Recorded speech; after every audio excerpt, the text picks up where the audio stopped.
An unusual Friday for EU commissioners. Commission Chief Ursula von der Leyen is pulling her team together this morning for urgent talks on whether the European Union should take a tougher economic stance towards Beijing.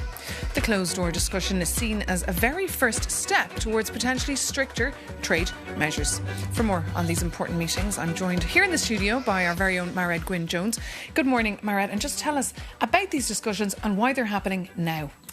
Well, this is happening today, Maeve, because there's now this deepening sense of urgency about what the EU needs to do to address a glut of cheap, subsidised Chinese exports that are flooding the EU markets. We're hearing talk even of a China shock 2.0. So a situation similar to that of the US 25 years ago in the Rust Belt, deindustrialization and mass job losses. And if we look at the data, it's clear to see because the difference between what the EU exports to China and what it imports from China, so that's the trade deficit, stood at a massive 360 billion euros last year. That's been ballooning over the past decade, and signs in the first quarter of this year that it's actually getting worse. So von der Leyen is pulling together her top team together.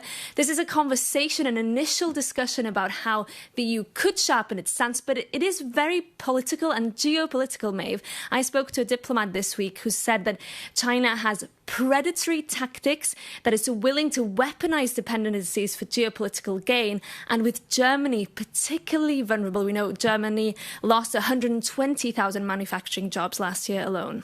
So this meeting, of course, of very high importance. How will Brussels respond? Will they be able to get a united front? Well, it's difficult because we know EU countries are split on this issue, but there are a few ideas on the table. They could discuss tariffs, quotas, potentially anti-subsidy duties. But there's a new idea going around as well, which is this idea of forcing EU companies to diversify their suppliers, making sure they procure the materials from at least two companies from more than one country. The EU's industry boss, Stéphane Séjourné, who's very close to President Macron in France, of course, has championed this. Let's take a listen to what he had to say last week.